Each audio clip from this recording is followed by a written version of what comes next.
ଏମିତିରେ ଚଟପଟା ସ୍ୱାଦ ପାଇଁ ହଉ କି ଭାତ ଡାଲି ସହିତ ହଉ କି ପଖାଳ ସହିତ ହଉ ଏ ରେସିପିଟା ଦେଖିବେ ଜମିବ। ଯଦି ଆପଣମାନେ ଘରେ ବନେଇବେ ତ ଗରମ ଗରମ ଖାଇବେ ନା, ବହୁତ ବଢ଼ିଆ ଟେଷ୍ଟି ଲାଗିବ। ଛୁଆମାନେ ତ ପୁରା ମାଗି ମାଗି ହିଁ ଖାଇବେ ଆଉ ପ୍ଲେଟ୍ଟି ଭାତ ପୁରା ପୋଛିକି ଖାଇବେ। ତ ଆପଣମାନେ ଫୁଲ୍ ଭିଡ଼ିଓକୁ ୱାଚ୍ କରନ୍ତୁ, ପୁରା ପରଫେକ୍ଟ ଜାଣିପାରିବେ କେମିତି କ'ଣ ପ୍ରସ୍ତୁତ ହେଉଛି। ତ ଚାଲନ୍ତୁ ଲେଟ୍ ନ କରି ରେସିପି ପ୍ରସ୍ତୁତ କରିବା। ନମସ୍କାର, ଜୟ ଜଗନ୍ନାଥ ପାଇଁ ଝିଲି କୁକିଂକୁ ଆପଣମାନଙ୍କୁ ଅନେକ ଅନେକ ସ୍ୱାଗତ। ପ୍ରଥମେ ଦେଖନ୍ତୁ ଏଠି ଗୋଟେ ଗିନା ଚାଉଳ ନେଇଛି। ଗୋଟେ ଗିନା ଚାଉଳକୁ ଏଠି ପୁରା ଅଧଘଣ୍ଟା ଆଗରୁ ବତୁରେଇ ଦେଇଥିଲି। ସେଇଥିରେ 5ରୁ 6 ପିସ୍ ମୁଁ ଶୁଖିଲା ଲଙ୍କା ଆଡ଼୍ କରିଥିଲି। ଦେଖିବେ ଶୁଖିଲା ଲଙ୍କାକୁ ଯଦି ବତୁରେଇକିରି ଆପଣମାନେ ବାଟିବେ ତାହେଲେ କଲର୍ ବି ବହୁତ ବଢ଼ିଆ ଆସିବ ଆଉ ରାଗ ବି ତା'ର ବହୁତ ବଢ଼ିଆ ବାହାରିବ। ତ ଅଧଘଣ୍ଟା ଆଗରୁ ବତୁରେଇକି ରଖିଥିବା ସେଇ ଶୁଖିଲା ଗୋଟେ ମିକ୍ସର ଜାର୍ରେ ଆମେ ଏଡ଼୍ କରିଦେବା ଚାଉଳ ଶୁଖିଲା ଲଙ୍କାକୁ। ଶୁଖିଲା ଲଙ୍କା ବଦଳରେ ଆପଣମାନେ ଏଠି କଞ୍ଚା ଲଙ୍କା ବି ଏଡ଼୍ କରିପାରିବେ। ତ ଦେଖନ୍ତୁ ଏଠି କିଛି ମସଲାର ଫ୍ଲେଭର୍ ପାଇଁ ବୋଲି ମୁଁ ନେଇଛି ଏଠି ଗୋଟେ ବଡ଼ ଚାମଚ ନେଇଛି ଧନିଆ, ଆଉ ଗୋଟେ ବଡ଼ ଚାମଚ ସେଥିରେ ନେଇଛି ଜିରା, ଅଳ୍ପ ଟିକେ ଅଦା ନେଇଛି, ପୁଣି ସେଥିରେ ଅଳ୍ପ ଟିକେ ଧନିଆ ପତ୍ରର ଦେଖନ୍ତୁ ଏଠି ବହଳିଆ ପାର୍ଟସ୍ ନେଇଛି, ଆଉ ଅଳ୍ପ ଟିକେ ପାଣି ଦେଇକିରି ଆକୁ ଆମେ ମିକ୍ସରରେ ଗ୍ରାଇଣ୍ଡିଙ୍ଗ କରିଦେବା। ତ ଗୋଟେ ଆମେ ଫାଇନ୍ ପେଷ୍ଟ ହେଲା ପର୍ଯ୍ୟନ୍ତ ମିକ୍ସରରେ ଗ୍ରାଇଣ୍ଡିଙ୍ଗ କରିବା। ତ ଦେଖନ୍ତୁ ଗୋଟେ ଫାଇନ୍ ପେଷ୍ଟ ଆମର ବନିକିରି ପୁରା ରେଡ଼ି ବି ହେଇସାରିଲାଣି। ତ ଏଇଠି ପ୍ରଥମେ ଗୋଟେ ଆମେ ବାଉଲ୍ ନେବା, ବାଉଲ୍ରେ ଏଡ଼୍ କରିଦେବା ଚାଉଳ ବଟାକୁ। ପୁଣି ଥରେ ସେଇଥିରେ ଏଡ଼୍ କରିବା ହଳଦୀ ଗୁଣ୍ଡ ଦେବା ଗୋଟେ ଚାମଚ, ଗରମ ମସଲା ଦେବା ଗୋଟେ ଚାମଚ, ଯେତିକି ଆପଣମାନେ ରାଗ ଖାଇବେ ସେ ଅନୁସାରେ ଲଙ୍କାଗୁଣ୍ଡ ଏଡ଼୍ କରିବେ। ଯେହେତୁ ମୁଁ ରାଗ ପାଇଁ ଏଠି ଶୁଖିଲା ଲଙ୍କାକୁ ବାଟିଥିଲି ତ ମୁଁ କାଶ୍ମୀର ରେଡ଼୍ ଚିଲି ନେଇଛି କଲର୍ ପାଇଁ କେବଳ। ପୁଣି ଦେବା ସ୍ୱାଦ ଅନୁସାରେ ଲୁଣ, ଯେତିକି ଆପଣମାନେ ପିଠଉ ବଟା ନେଇଥିବେ ସେ ପିଠଉ ବଟା ଅନୁସାରେ ହିଁ ସେଥିରେ ଲୁଣକୁ ଏଡ଼୍ କରିଦେବେ। ପୁଣି ଥରେ ଭଲସେ ଟିକେ ମିକ୍ସ କରିଦେବା। ଆପଣମାନଙ୍କୁ ଯାହା ବି ମସଲା ପସନ୍ଦ ଆପଣମାନେ ଏଠି ଏଡ଼୍ କରିପାରିବେ। କିନ୍ତୁ ଏଇଠି ଦେଖନ୍ତୁ ମୁଁ ଅଦା ରସୁଣକୁ ସ୍କିପ୍ କରିଛି, କିନ୍ତୁ ଅଦା ରସୁଣ ଆପଣମାନେ ଚାହିଁଲେ ଏଡ଼୍ କରିପାରିବେ। ଯେହେତୁ ମୁଁ ଆଜି ବିନା ପିଆଜ ରସୁଣରେ ପ୍ରସ୍ତୁତ କରୁଛି ତ ମୁଁ ଏଠି ଅଦା ଏଡ଼୍ କରିଛି, କିନ୍ତୁ ରସୁଣକୁ ଏଠି ମୁଁ ସ୍କିପ୍ କରିଛି। ଆପଣମାନେ ଚାହିଁଲେ ଏଠି ପିଆଜ ପୁଣି ରସୁଣ ବି ଏଡ଼୍ କରିପାରିବେ। ତ ଭଲସେ ଟିକେ ମିକ୍ସ କରିଦେବା ଯେମିତି ଟୋଟାଲ୍ ବି ଗୋଳା ରହିବନି ମସଲାର। ତ ଦେଖନ୍ତୁ ଏ ପରଫେକ୍ଟ ଗୋଟେ ବେଟର୍ ଆମର ବନିକି ରେଡ଼ି ହେଇସାରିଛି। ଅଧିକ ପତଲା ନାହିଁ କି ଅଧିକ ବଳିଆ ନାହିଁ, ସେଇଭଳି ଗୋଟେ ବେଟର୍ ରଖିବେ। ତ ଆକୁ ଆମେ ଏବେ ସାଇଡ଼୍ରେ ରଖିଦେବା। ପୁଣି ଥରେ ଗୋଟେ କରେଇରେ ଅଳ୍ପ ଟିକେ ପାଣି ନେବା, ପୁଣି ସେଇଥିରେ ପାଣିକୁ ଟିକେ ହାଲକା ଗରମ ହେବାକୁ ଦେବା। ପାଣି ଗରମ ହେଇସାରିବା ପରେ ଦେଖନ୍ତୁ ଏଇଠି ମୁଁ ଗୋଲ ଗୋଲ ପିସେସ୍ରେ କଟିଂ କରି କିଛି ଆଳୁ ନେଇଛି, 2ରୁ 3ଟି ଆଳୁ, ପୁଣି ଅଳ୍ପ ଟିକେ ନେଇଛି ସେଇଥିରେ ପୋଟଳକୁ ନେଇଛି। ପୋଟଳକୁ ଏଇଭଳି ଦେଖନ୍ତୁ ପତଲା ପତଲା ଗୋଲ ଗୋଲ ପିସେସ୍ରେ ମୁଁ କଟିଂ କରିଛି, ଆଉ ପୋଟଳର ଅଳ୍ପ ଚୋପା ବାହାର କରିଛି ଆଉ ଅଳ୍ପ ଅଳ୍ପ ଚୋପା ଅଛି। ତ ଦେଖିବେ ପୁରା ଯଦି ତା'ର ପୋଟଳର ଚୋପାକୁ ବାହାର କରିଦେବେ ଅଧିକା ସଫ୍ଟ ହେଇଯିବ। ତ ଅଳ୍ପ ଟିକେ ଚୋପା ବାହାର କରିବେ, ଗୋଟେ ଲାଇନ୍ 2 ଲାଇନ୍, ପୁଣି ଥରେ ଆଉ ବାକି ଚୋପା ଥିବ ହିଁ କଟିଂ କରିବେ। ତ ଆଳୁର ବି ଚୋପା ଥାଇକିରି ହିଁ ମୁଁ କଟିଂ କରିଛି। ଆପଣମାନେ ଚାହିଁଲେ ଆଳୁର ଚୋପାକୁ ବାହାର କରି ବି କଟିଂ କରିପାରିବେ। ତ ଆପଣମାନଙ୍କୁ ଯେମିତି ପସନ୍ଦ ଆପଣମାନେ ସେ ଅନୁସାରେ ଏଠି କଟିଂ କରିପାରିବେ। ତ କଟିଂ ହେଇସାରିବା ପରେ ଆମେ ସେ କରେଇରେ ଏଡ଼୍ କରିଦେବା ପ୍ରଥମେ ଆଳୁକୁ ସେଇଥିରେ ଏଡ଼୍ କରିବା। ଆଳୁକୁ ଏଡ଼୍ କରିଦେବା ସ୍ୱାଦ ଅନୁସାରେ ଲୁଣ। ତ କେବଳ ଆମେ ଏଠି ପନିପରିବା ଅନୁସାରେ ହିଁ ଲୁଣ ଏଡ଼୍ କରିବା। ଯାହା ବି ପନିପରିବା ମାନେ ଏଇ ପ୍ରୋସେସ୍ରେ ଯଦି ବନେଇବାକୁ ଚାହୁଁଛନ୍ତି ପିଠଉ ଭଜା ରେସିପିଟି, ତ ଏଇ ଚାଉଳ ଦିଆ ପିଠଉ ଭଜା, ତ ଆପଣମାନେ ଯାହା ବି ପନିପରିବା ଆପଣମାନଙ୍କୁ ପସନ୍ଦ ଆପଣମାନେ ଏଠି ଏଡ଼୍ କରିପାରିବେ। ତ ଏବେ ଆମେ କଭର୍କୁ ଟିକେ ବନ୍ଦ କରିଦେବା। କଭର୍କୁ ବନ୍ଦ କରି ପୁରା 5 ମିନିଟ୍ ପାଇଁ ଟିକେ ସ୍ଲୋ ଆଞ୍ଚରେ ବନିବାକୁ ଦେବା। ଏଠି ଦେଖନ୍ତୁ ପୁରା ଆମର 80% ଆଳୁ ସିଝିଛି। 80% ଆଳୁ ସିଝି ସାରିବା ପରେ ଆମେ ସେଇଥିରେ ଏଡ଼୍ କରିଦେବା ପୋଟଳକୁ। ପୁଣି ଥରେ କଭର୍କୁ ଟିକେ ବନ୍ଦ କରିଦେବା ଭଲସେ ଟିକେ ମିକ୍ସ କରିକିରି। ତ ଦେଖିବେ ଆଳୁ ଟିକେ ସିଝିଲା ପରେ ହିଁ ପୋଟଳକୁ ଏଡ଼୍ କରିବେ, ଯେହେତୁ ପୋଟଳ ଜଲ୍ଦି ସିଝିଯାଏ ଆଉ ପୁରା ସଫ୍ଟ ବନିଯାଏ। ତ ଯେହେତୁ ଆମେ ପତଲା ପତଲା ବି କଟିଂ କରିଛନ୍ତି ତ ସେଇଥିପାଇଁ ଆମେ ପୋଟଳକୁ ବି ଏଥିରେ 3ରୁ 4 ମିନିଟ୍ ପାଇଁ ହିଁ ସିଝିବାକୁ ଦେବା। ତ ଦେଖନ୍ତୁ କେତେ ବଢ଼ିଆ ପୁରା ସିଝି ବି ଯାଇଛି, ଆଉ କଲର୍ ଦେଖିରି ଆପଣମାନେ ଜାଣିପାରୁଥିବେ ଯେ ଏଠି ଆଳୁ ପୋଟଳ ପରଫେକ୍ଟଲି ପୁରା ସିଝି ବି ଯାଇଛି। ତ ଦେଖନ୍ତୁ ଆପଣମାନଙ୍କୁ ଟଚ୍ କରି ବି ଦେଖାଉଛି, ଦେଖନ୍ତୁ ଏଠି ପୁରାପୁରି ସିଝିଯାଇଛି।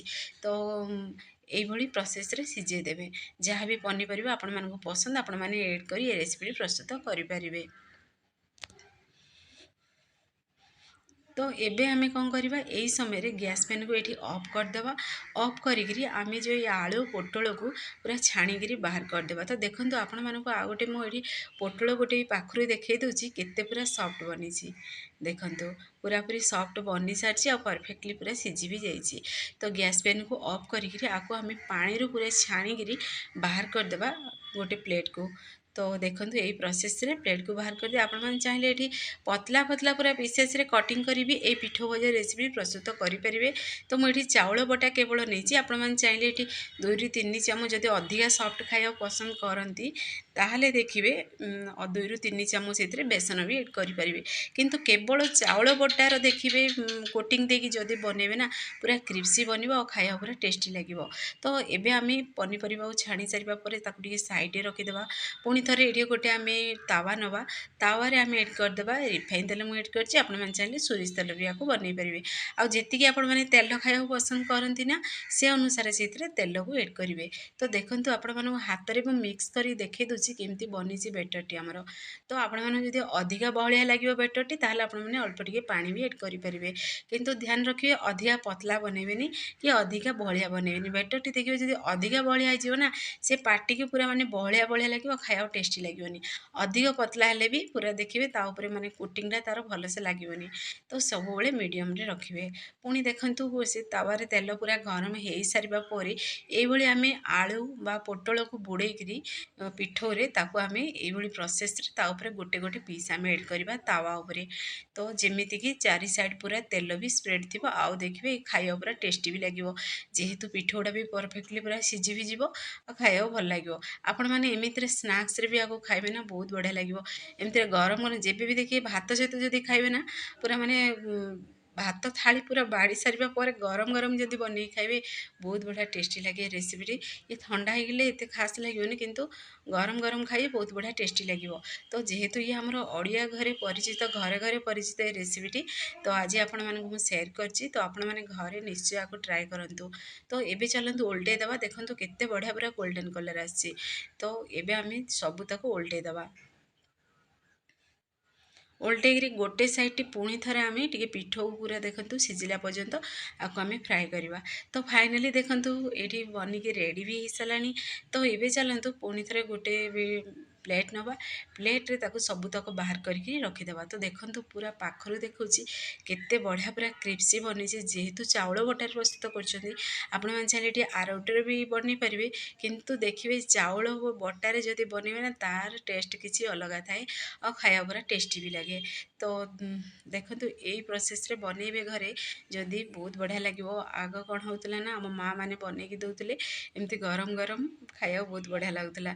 तो मोर यहाँ फेवरेट रेसिपी आपण मानक सेयार करछि। तो आपण मैंने घरे आपको निश्चय ट्राए करूँ। देखिए पिलाटू बड़ समस्ते पसंद करेंगे। तो पिला माने एमती बुली बुली ही खाईदेवे एत स्वादिष्ट रेसिपी। तो पुणी थे देखो आउ गोटे स्टेप भी आम भाजिक भी रेडी करदे सेम प्रोसेस रे तेल एड करवा। पुणी थे से आलू पोटल को अल्प अल्प कर एड कर गोटे गोटे पीस एड करवा से एड करवा। पुणी थे देखो ये पोटल भी नहीं आउ कि देखी दूसरी आपण मानक। तो पोटल को भी यही प्रोसेस रे एड करदे पुणी थे आम चाउल बोटार कोटिंग देकरी पुणी थे से एड करदवा। देखिए फास्ट टाइम बनाऊँ ना ये परफेक्ट बन और जदि पखाड़ सहित खाऊँ बहुत बढ़िया लगे। तो आपने चाहिए ये सोरिष भी जब एड करेंगे ताहले भी बहुत बढ़िया लगे माने सोरिष बटा तो ताहले भी बहुत बढ़िया टेस्टी लगे। तो मुझे तावारे भाजी आपण मैंने चाहिए आपको छाणिक भी खाईपारे। किंतु जेहेतु चाउल बटार कोटिंग दिखाई तो आपण मैंने छाणवे एत टेस्टी लगे से जदि छाणिया को चाहूँगी ताहले 2 ରୁ 3 ଚାମଚ से बेसन को एड कर जदि छाणवे परफेक्ट बाहर आ टेस्टी भी लगे क्रिप्सी भी बन। तो फाइनाली देखो आउ गोटे स्टेप भी आम बनिकी रेडी हो सारा आलू पोटलर पिठ भजा रेसिपी। तो आपण मैंने घरे आपको निश्चय ट्राए करूँ। पिलाटू बड़ समस्ते पसंद करेंगे। तो भात सहित खातु ना एमती स्नाक्स रे खातु पूरा जमीब। फ्रेंड्स आपण मैंने जब भिडियोटी मोर पसंद आसो सांग मानक शेयर करूँ लाइक करूँ। चैनल जब नुआ अच्छा चैनल को मोर सब्सक्राइब कर दिंतु बेल आइकन क्लिक कर दिंतु जहाँफल मोर सब वीडियो नोटिफिकेशन प्रथम आपण मानक पहुँचो। मुझे इजी इजी वीडियो नहीं आसबि आपण मैंने देखिए घरे आपको निश्चय ट्राए करूँ। फेसबुक पेज देखुं ताहले फेसबुक पेज मोर फॉलो करने को जमार भूलतुनि। तो फाइनाली देखो पूरा कैमरा सामने देखुँ केते बढ़िया आमर आलू भजा रेसिपी बनिकी रेडी हो सारी।